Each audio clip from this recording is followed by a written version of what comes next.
ചാനലിലേക്ക് എല്ലാവർക്കും സ്വാഗതം. കുറച്ച് ദിവസമായിട്ട് ഞാൻ വീഡിയോ ഒന്നും അങ്ങനെ ചെയ്യുന്നില്ല, വലിയ വീഡിയോസ് അല്ലാതെ പ്രാർത്ഥനകൾ മാത്രമാണ് ഇങ്ങനെ ഇട്ടുകൊണ്ട് പോകുന്നത്. ഞങ്ങളുടെ ഇവിടെ നല്ല ചൂടാണ്. നമ്മൾ ഉച്ചയ്ക്ക് ഇപ്പോൾ ഒരു മണിയാകാൻ പോകുന്നു. ഭയങ്കര ചൂടാണ്, പുറത്തോട്ടൊന്നും ഇറങ്ങാൻ മേലാത്ത ചൂടുണ്ട്. ഞാനിപ്പോൾ ഫുഡിൻ്റെ ഒന്നും വീഡിയോ ഇടാത്തത്, ഞാൻ നിൽക്കുന്ന വീട്ടിലെ ഫാമിലി നാട്ടിൽ പോയിരിക്കുകയാണ്. അപ്പം ഞാനും എൻ്റെ ലിയോ കുഞ്ഞും മാത്രമാണ് ഇവിടെ ഉള്ളത്. പിന്നെ കുറേ കിളികളും ചെടികളും. അതുകൊണ്ട് അങ്ങനെ നമ്മളിപ്പോൾ ചിക്കനും അങ്ങനെ വിശേഷപ്പെട്ട ഫുഡുകളൊന്നും ഉണ്ടാക്കുന്നില്ല. റാഗിയുടെയൊക്കെ ശരിയാക്കുന്നുണ്ട്. അങ്ങനെയൊക്കെ എനിക്ക് ഷുഗറൊക്കെ ഉള്ളതുകൊണ്ട് അങ്ങനെയൊക്കെയാണ്. പിന്നെ വേറെന്താ, ഞാൻ ഇങ്ങനൊരു വീഡിയോ ആയിട്ട് ഇന്ന് വരെ എൻ്റെ ചാനലിൽ വന്നിട്ടില്ല. പക്ഷേ എനിക്കൊന്നെന്തോ നിങ്ങളോടൊക്കെ പറയണം, പ്രതികരിക്കണം എന്നൊരു തോന്നലുണ്ടായി. നാട്ടിലായിരുന്നുവെങ്കിൽ എനിക്ക് ഏതെങ്കിലുമൊക്കെ ഇപ്പോൾ നമ്മൾ റോഡിൽ നടന്നു പോയാൽ അവരെ സബ് ചെയ്തിട്ടുണ്ടോ ഇവരെ സബ് ചെയ്തിട്ടുണ്ടോ എന്ന് ചോദിച്ചുകൊണ്ട് കുറേ ചലഞ്ചും ഒക്കെ ഉണ്ടല്ലോ. അതിലൊക്കെ എവിടെയെങ്കിലും ചെന്ന് ഞാൻ പെട്ടേനെ ചിലപ്പം. അപ്പം എനിക്ക് പറയായിരുന്നു. അപ്പം അങ്ങനെ വളരെ വിഷമത്തിലിരിക്കുന്ന ഒരു കാര്യം പറയാനാണ് വന്നത്. ചിലപ്പം എൻ്റെ വിഷമം നിങ്ങളുടെ വിഷമമാകണമെന്നില്ല. എനിക്ക് നല്ല വിഷമത്തിലുള്ള സംഭവമാണ്. ചിലപ്പോൾ കേൾക്കുമ്പം ചില ആളൊക്കെ തോന്നും എന്തോ അതൊക്കെ അവരങ്ങനെ പോയിട്ടല്ലേ എന്നൊക്കെ തോന്നുമായിരിക്കും. പക്ഷേ പറയണമെന്ന് കുറേ ദിവസം കൊണ്ട് ഞാൻ ആലോചിക്കുന്നു. കഴിഞ്ഞ മാസം 28-ാം തീയതി തൊട്ടേ നിങ്ങളോടിത് പറയണം എന്ന് ഞാൻ ചിന്തിക്കുന്നു. പിന്നെ ചിലർ വിചാരിക്കും ഒരു മുഖം പോലും കാണിക്കാൻ തയ്യാറല്ലാത്ത, ഐഡന്റിറ്റി ഇല്ലാത്തൊരു വ്യക്തി എന്നുള്ള രീതിയിൽ തോന്നും. പക്ഷെ എനിക്കെന്തോ ഇങ്ങനെ മുഖം കാണിക്കുന്നതിനോടൊന്നും അത്ര താല്പര്യമില്ല. പിന്നെന്തിനാ സോഷ്യൽ മീഡിയ നിങ്ങൾ കയറിയോന്ന് ചോദിച്ചാൽ അതിനും എനിക്ക് ഉത്തരവില്ല. എന്തോ എനിക്കിങ്ങനെ ഫുഡുകൾ കുറച്ചെങ്കിലും ഉണ്ടാക്കുന്നതൊക്കെ കാണിക്കണം എല്ലാരെയും എന്നൊക്കെ. ഞാൻ കുവൈറ്റില് ഒരു ഹൗസ് മെയ്ഡായിട്ട് വർക്ക് ചെയ്യുവാണ്. ഞാൻ ഇവിടെ വർക്ക് ചെയ്യാൻ തുടങ്ങിയിട്ട് 14 വർഷത്തിൽ കൂടുതലായി. വന്ന വീട്ടിൽ തന്നെയാണ് ഞാൻ നിൽക്കുന്നത്. മലയാളിയുടെ വീട്ടിലാണ്. ഇന്ന് വരെ ഞാൻ വീഡിയോയിൽ വലുതായിട്ടൊന്നും പറഞ്ഞിട്ടില്ല. എനിക്ക് ഇവിടെ 4 മക്കളുണ്ട് എന്ന് പറഞ്ഞാൽ ഞാൻ നിൽക്കുന്ന വീട്ടിലെ മക്കള്. പിന്നെ എനിക്കുള്ളത് നാട്ടിലാണ്. നാട്ടിൽ എനിക്ക് 2 മക്കളുണ്ട്. അത് ഒരു മോളാണ് മൂത്തത്, പിന്നെ മോനാണ്. അപ്പൊ കാര്യത്തിലോട്ട് കടക്കാൻ വേണ്ടി വരുന്നത് കൊണ്ടാണ് ഞാനിങ്ങനെ പറഞ്ഞത്. പിന്നെന്ന് പറഞ്ഞാല് എൻ്റെ വീഡിയോ ഞാൻ ഇങ്ങനെ ഇട്ടെന്ന് വെച്ചാലും അങ്ങനെ ആരും അത്രയ്ക്കൊന്നും കാണുന്ന ആൾക്കാരൊന്നും എൻ്റെ വീഡിയോ കാണുന്നവരൊന്നും ഇല്ല. എന്നാലും എനിക്ക് വേറെ ഇവിടെ നിന്നിട്ട് ഒരു ഇത് എനിക്ക് കാണുന്നില്ല. ഇത് ആരെങ്കിലും അറിയിക്കണമെന്ന് വെച്ചാൽ പോലുവേ എന്താ ഇത് ഞാൻ അറിയിക്കാൻ, നമുക്കിപ്പം ആരോട് പോയി ചോദിക്കണം ഇതിനെപ്പറ്റി, അതൊന്നും എനിക്ക് അറിയാൻ മേല. അതുകൊണ്ടാണ് ഞാൻ വിചാരിച്ചെന്നാ ഒരു ചെറിയ വീഡിയോ ആയിട്ട് ഇടാം. എൻ്റെ വീഡിയോ കാണുന്നത് ചിലപ്പോൾ കൂടിപ്പോയാൽ 10 വരെ ആയിരിക്കാം. 10 വരെ കാണാറുള്ളൂ എൻ്റെ വീഡിയോ.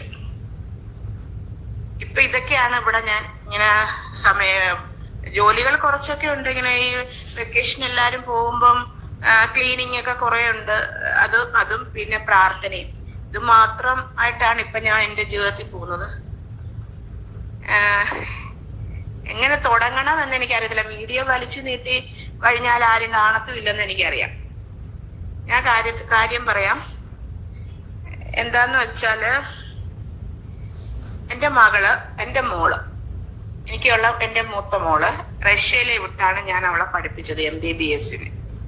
അപ്പൊ നിങ്ങൾ വിചാരിക്കും അവിടെയൊക്കെ വിട്ട് പഠിപ്പിക്കാൻ പൈസ അല്ല, ആഗ്രഹം കൊണ്ടാണ്. അപ്പൊ ആ കുട്ടി 8-ാം ക്ലാസ് പഠിക്കുമ്പോൾ അവളുടെ മനസ്സിൽ കയറിയ ആഗ്രഹമാണ് അവൾക്ക് ഡോക്ടർ ആവണം. അങ്ങനെ അവളെ പഠിക്കാൻ വിട്ടു. അവളെ നീറ്റ് എഴുതി പാസ്സായി. അവൾക്ക് നമ്മുടെ നാട്ടിൽ ശ്രമിച്ചപ്പോൾ 2 തവണയും കിട്ടിയത് ദന്തലാണ്. അവളെയും കുഴപ്പമായിരിക്കാം. എന്നാ പിന്നെ ഇത്രയും പഠിക്കാൻ താല്പര്യമുള്ള മോളാണ് അങ്ങ് ഫുള്ള് മേടിക്കാൻ എന്തായിരുന്നെന്ന് ചോദിക്കും. അങ്ങനെ മേടിക്കായിരുന്നല്ലോ എന്ന് ചോദിക്കും. പക്ഷെ അത് ഞാൻ സമ്മതിക്കുന്നു, മേടിക്കാമായിരുന്നു.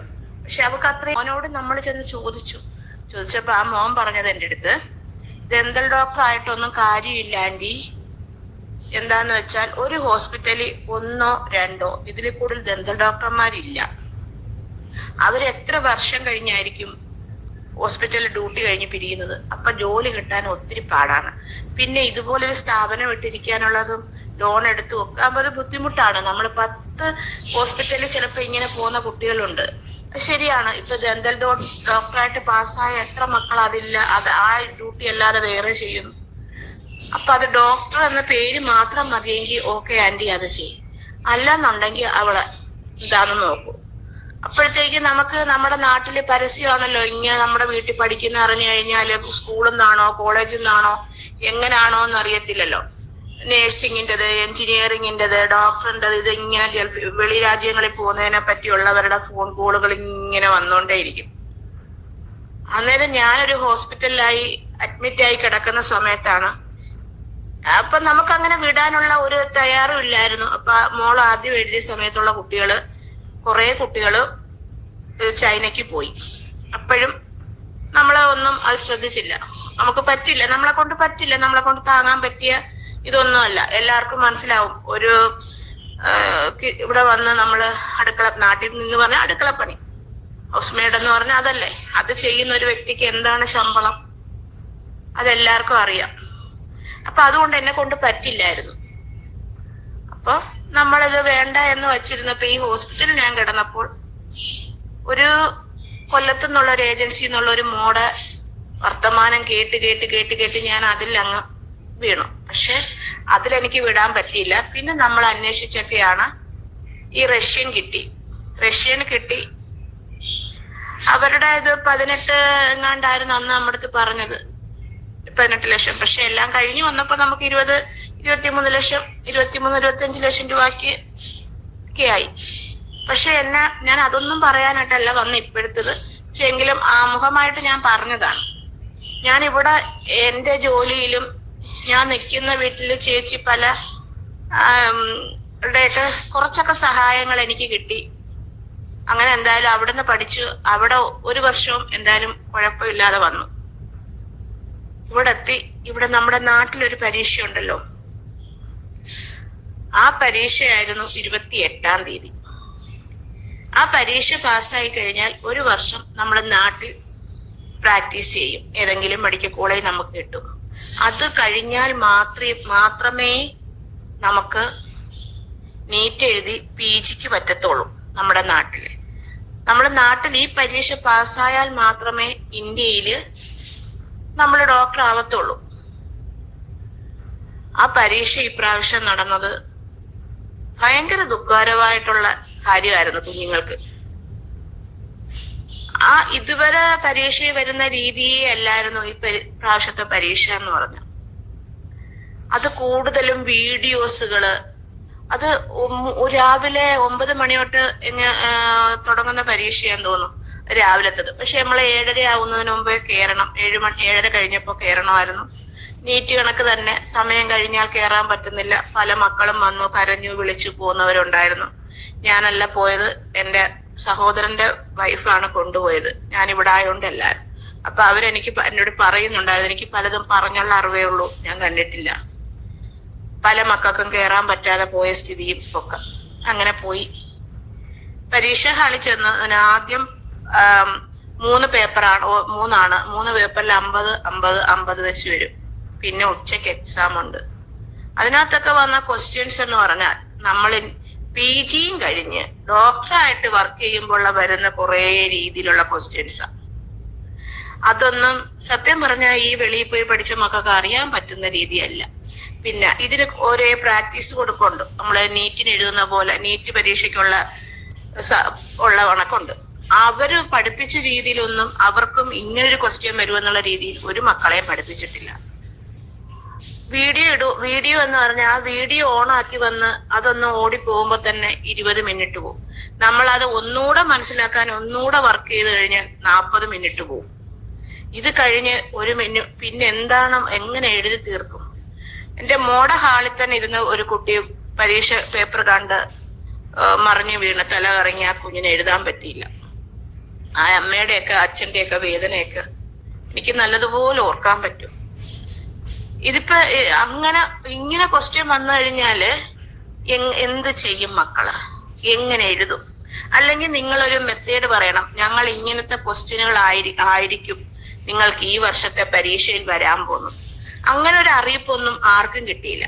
പിന്നെ പക്ഷെ നീറ്റ് എഴുതുമ്പോ നമുക്ക് ഇത്ര വർഷം കഴിഞ്ഞ ക്വസ്റ്റ്യൻസ് ഒക്കെ നമുക്ക് പോയാ കിട്ടും, നമുക്ക് എടുക്കാൻ പറ്റും. പക്ഷെ ഇതിന്റെ ക്വസ്റ്റ്യൻസ് ഒന്നും നമുക്ക് എവിടെ ചെന്നാലും ഇത്ര വർഷത്തിന് മുമ്പുള്ള ക്വസ്റ്റ്യൻ ഇങ്ങനെയാണ് അങ്ങനെയാണെന്ന് പറഞ്ഞ് നമുക്ക് കിട്ടില്ല.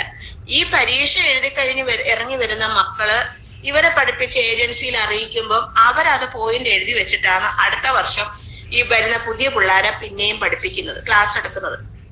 75,000 രൂപയുടെ ഉണ്ട്, അതിൽ കൂടുതലുണ്ട്, കുറവുണ്ട്, അങ്ങനെ പല പല പൈസയിലുണ്ട്. അപ്പോഴേ ഈ സർക്കാർ, നമ്മുടെ കേരള സർക്കാരായാലും ഇപ്പൊ നമ്മുടെ പുതിയ മുഖ്യമന്ത്രി വന്ന് നമ്മുടെ പഴയ മുഖ്യമന്ത്രിയെക്കാളും എല്ലാവർക്കും പ്രിയപ്പെട്ടയായി, എല്ലാരും ഭയങ്കരമായിട്ട് എടുത്തൊരു മുഖ്യമന്ത്രി.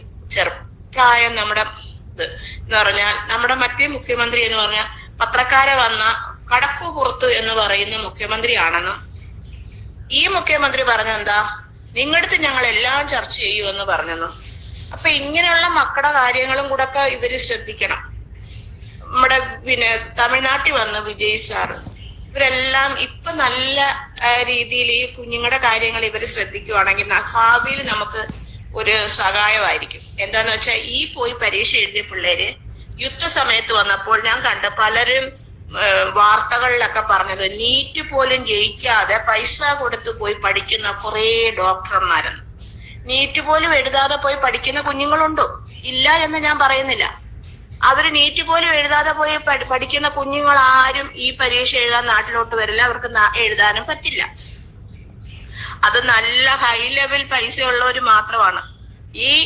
ഇപ്പൊ ഞാൻ ഈ ഒരു ഹൗസ് മെയ്ഡായ ഞാൻ ഒരു മോളെ വിടണമെങ്കിൽ അതിൻ്റെതായ ബുദ്ധിമുട്ട് കേൾക്കുന്ന ആർക്കെങ്കിലും ഒക്കെ മനസ്സിലാവുമായിരിക്കും. അപ്പൊ അങ്ങനെയുള്ള മക്കളൊന്നും വരാൻ പോകുന്നില്ല ഇങ്ങോട്ട്. പിന്നെ ഒരുവിധമുള്ള പിള്ളേരൊന്നും നാട്ടിൽ ഇങ്ങനെ ഇതുകൊണ്ട് വരുത്തില്ല. ഈ ഓരോ ക്വസ്റ്റ്യൻ കഴിയുമ്പോ ഇപ്പൊ എന്റെ മോള് തന്നെ പരീക്ഷ കഴിഞ്ഞു, അവള് ചിലപ്പോ അവളുടെ ജൂനിയർ പിള്ളേര് വിളിച്ച് ചോദിക്കും, ചേച്ചി എങ്ങനെയാ? അപ്പൊ ഇങ്ങനെയാണ് ബുദ്ധിമുട്ടാണ്, നമുക്ക് കടന്നു പോകാൻ പറ്റില്ല. എന്തോരു നേരം, എത്ര നേരം മെനക്കെട്ടിരുന്ന് പഠിച്ചിട്ടും അതിലൊരു ക്വസ്റ്റ്യന് വരാതെ വരുമ്പോ ഉള്ള ടെൻഷൻ എന്ന് പറഞ്ഞാൽ അത് അനുഭവിക്കുന്നവർക്കേ അറിയത്തുള്ളൂ. അപ്പം നമ്മൾ പറയാം നിങ്ങളുടെ മക്കള് പഠിക്കാത്തോണ്ടാന്ന്. അല്ല, നിങ്ങൾ ഇങ്ങനെ പറയുവാണെങ്കിൽ നമ്മുടെ നാട്ടില് 5 വർഷമേ ഉള്ളൂ സർക്കാർ കിട്ടുന്ന പിള്ളേര് ഡോക്ടറാവുന്നത്. ഇവര് നമ്മൾ ഇല്ലാത്ത പൈസയും കൊടുത്ത് നമ്മൾ വീടും വിറ്റ് നാടും വിറ്റ് ഏതൊരു അമ്മയ്ക്കും ഏതൊരു അച്ഛനും മക്കളുടെ ആഗ്രഹങ്ങൾ സാധിച്ചു കൊടുക്കാൻ തോന്നും. അത് പോയി അവിടെ പോയി ഇവരെ പഠിച്ചിട്ട് വരുന്നത് 6 വർഷമാണ്.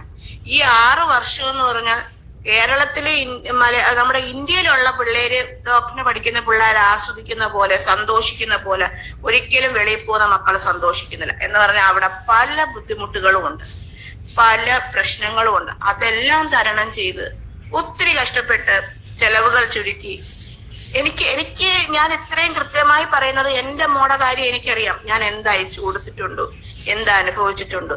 പിന്നെ അവള് പഠിച്ച റഷ്യയില് അവക്ക് വേറൊരു ജോലി കിട്ടാനുള്ള സാധ്യത ഇല്ലായിരുന്നു. അവിടെ അത് ജോലി ചെയ്ത് പഠിക്കാൻ പറ്റിയിട്ടില്ല. അങ്ങനെ അവിടെ ഇവിടെ പഠിക്കുന്ന കോളേജിനടുത്ത് അങ്ങനെ ഒരു ജോലി സാധ്യത ഇല്ലായിരുന്നു.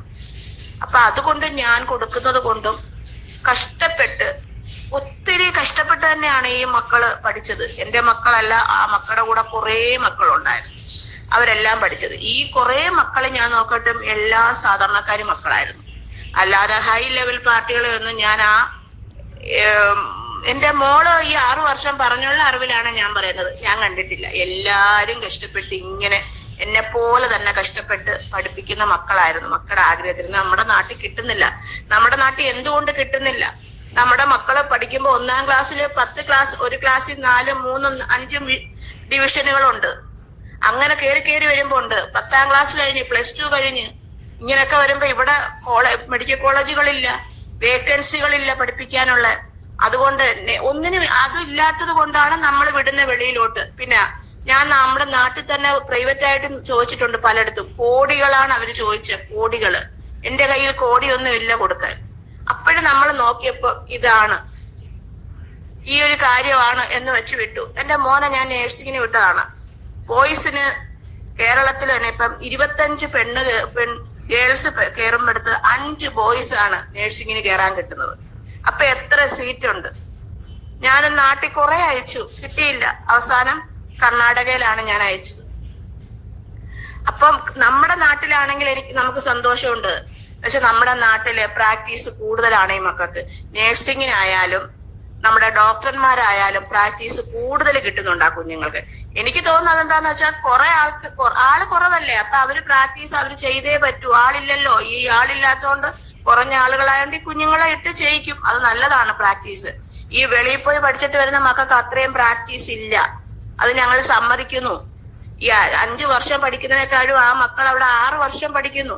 അത് കഴിഞ്ഞ് തിരിച്ച് ഇവിടെ വന്ന് ഈ പരീക്ഷ പാസ്സായാൽ പിന്നെയും അവർ 1 വർഷം പോവുകയാണ് ആ കുഞ്ഞുങ്ങളുടെ. ആ 1 വർഷം ഈ കുഞ്ഞുങ്ങൾക്ക് നല്ല രീതിയിലായിരിക്കും പ്രാക്ടീസ് കിട്ടുന്നത്. ആ പ്രാക്ടീസ് കിട്ടിക്കഴിഞ്ഞ് മാത്രമാണ് അവരിത് കംപ്ലീറ്റ് ആവുന്നത്. അപ്പോൾ അവർ 7 കൊല്ലം കഴിയുന്നു. ഈ 7 കൊല്ലം കഴിഞ്ഞിട്ട് പിന്നെയാണ് അവർക്ക് PG എഴുതാൻ പറ്റുന്നത്. ഇപ്പൊ ഈ പൈസ ഉള്ളവർക്കാണ് ഇതൊരു ബുദ്ധിമുട്ടില്ല. ഇവരാരും നാട്ടിൽ വരില്ല, ഇവരൊക്കെ വേറെ രാജ്യത്ത് പോകുന്നുണ്ട്, അവര് PG പോകുന്നുണ്ട്. ഇങ്ങനെ തന്നെ നമ്മളും സാധാരണക്കാരി പഠിക്കുന്ന മക്കളും ഒക്കെ വിചാരിച്ചാല് ഇന്ത്യയില് യുവജനങ്ങളായ നേഴ്സുമാരോ ഡോക്ടർമാരോ ഇല്ലാതായി പോകും. ഈ നേഴ്സിംഗ് പഠിക്കാൻ പല രാജ്യത്തും പോകുന്നവരൊന്നും തിരിച്ചു വരുന്നില്ല. ആകെ വരുന്നത് ഇന്ത്യയിൽ തന്നെ കർണാടകയോ തമിഴ്നാടോ ഇങ്ങനെ പല സ്ഥലങ്ങളിൽ പോയി പഠിക്കുന്ന മക്കൾ മാത്രമാണ് ഈ കേരളത്തിലാണെങ്കിലും അവിടെ ആണെങ്കിലും വരുന്നത്. ബാക്കി വിദേശ രാജ്യങ്ങളിൽ പോയി നേഴ്സിംഗ് പഠിക്കുന്ന മക്കളൊന്നും ഇങ്ങോട്ട് വരുന്നതായിട്ട് എനിക്കറിയില്ല. പക്ഷെ അവരവിടൊക്കെ തന്നെ പഠിച്ചു, അവിടൊക്കെ തന്നെ ജോലി നേടുക. പക്ഷെ ഈ ഡോക്ടറിന് പോകുന്ന കുഞ്ഞുങ്ങള് നമ്മുടെ നാട്ടിൽ വന്ന് ഇങ്ങനെ പരീക്ഷ എഴുതി 1 വർഷം അവരെ കൊണ്ട് ഇങ്ങനെ കഷ്ടപ്പെടുത്തി ഇതെല്ലാം കഴിഞ്ഞ് നമ്മളിവിടെ കയറാൻ നോക്കുന്നു. അതിന് എന്തെങ്കിലും ഒരു അവരുടെ ഇത് വരണം. അവരെ എന്തെങ്കിലും സഹായിക്കണം. ഇങ്ങനെയുള്ള ക്വസ്റ്റ്യനുകൾ ഇപ്പൊ അവര് ഇപ്പൊ പഠിച്ച 6 വർഷത്തിലുള്ള രീതിയിൽ അവർക്ക് പ്രാക്ടീസ് കുറവാണ്. അല്ലെങ്കിൽ നിങ്ങളെ ക്വസ്റ്റ്യനുകളും വ്യത്യാസം വരുമ്പോൾ അത് നേരത്തെ അറിയിക്കണം. ഈ പ്രാവശ്യത്തെ ക്വസ്റ്റ്യൻ വരുന്നത് നമ്മൾ ഈ മോഡൽ ആയിരിക്കും. അങ്ങനെ ഒരു അറിയിപ്പ് എങ്ങും കണ്ടില്ല, ഒന്നും കണ്ടിട്ടില്ല. പക്ഷെ അത് നമുക്ക് തീർച്ചയായിട്ടും സർക്കാർ ഇതിനൊക്കെ ഒന്ന് കണ്ണു തുറക്കണം. യൂട്യൂബർമാരായാലും ഇതിനെപ്പറ്റി ഒന്നും ഞാൻ കണ്ടില്ല. ഞാൻ 28-ാം തീയതി തൊട്ട് ഞാൻ ഇന്ന് ജൂൺ 28-നായിരുന്നു എക്സാം. ജൂലൈ 3 വരെ ഞാൻ നോക്കി. പക്ഷെ ഒരു യൂട്യൂബിൽ ഞാനൊന്നും കണ്ടില്ല.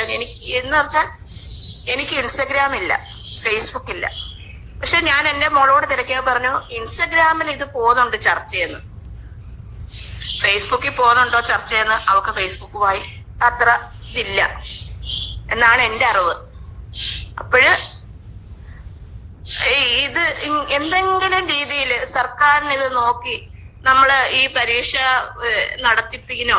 അതുപോലെ നീറ്റ് ഈ പ്രാവശ്യം നടത്തി, നീറ്റ് ക്വസ്റ്റ്യൻ ലീക്കായെന്ന് പറഞ്ഞ് പരീക്ഷ മാറ്റിവെച്ചു. അതിൽ എത്ര മക്കള് ആത്മഹത്യ ചെയ്തു?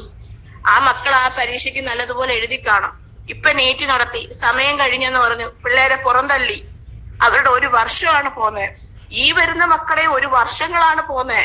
ഇപ്പൊ ഈ ജൂണിൽ പരീക്ഷ നടന്നു കഴിഞ്ഞാൽ ഇനി അവർക്ക് ജനുവരിയിലാണ് പരീക്ഷ.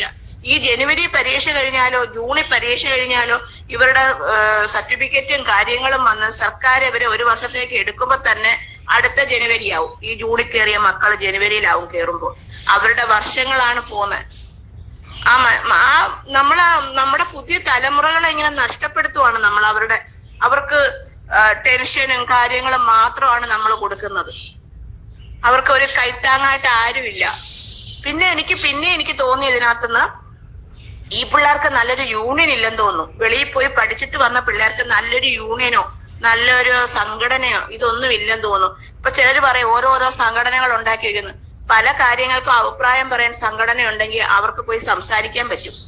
ഇത് ഈ പിള്ളേരുടെ കാര്യം ആരോട് പറയും?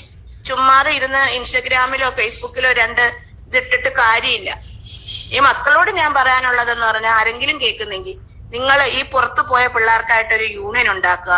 നല്ല ബലമായ ഒരു യൂണിയൻ, നല്ല നേതാക്കന്മാര്, അവർക്ക് വേണ്ടി സംസാരിക്കാൻ ആൾക്കാര്, ഇതൊക്കെ ഉണ്ടെങ്കിൽ മാത്രമേ ഇപ്പൊ ഇന്ത്യ മുന്നോട്ട് ജയിച്ചു പോകാൻ പറ്റൂ.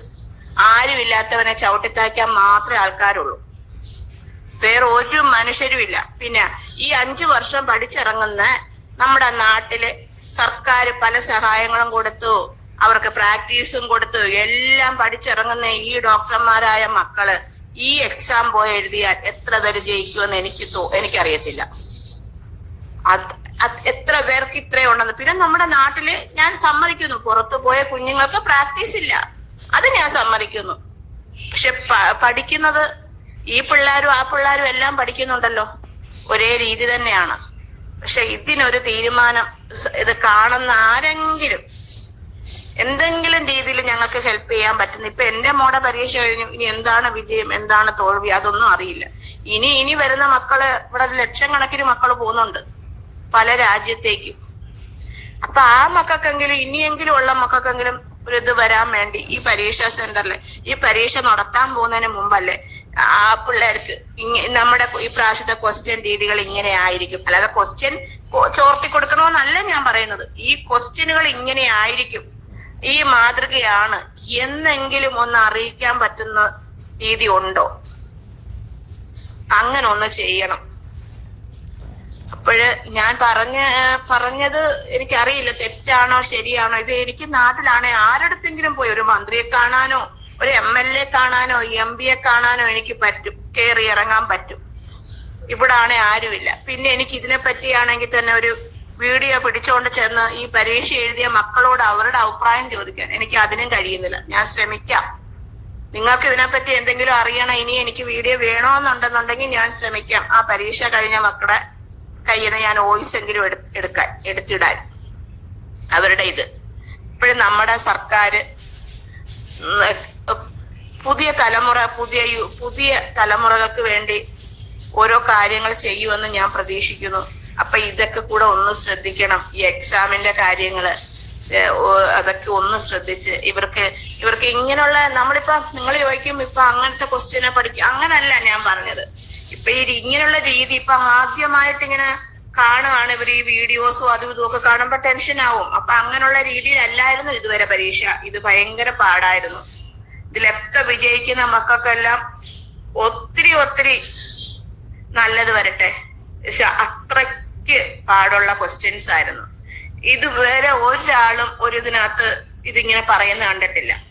കുറെ പേര് എടുക്കും, എന്താ വേറുള്ളവരുടെ വീട്ടിലെ കഥകള് അങ്ങോട്ടെടുത്ത് ഇങ്ങോട്ടെടുത്ത് യൂട്യൂബർമാര് ചെയ്യുന്നുണ്ട്.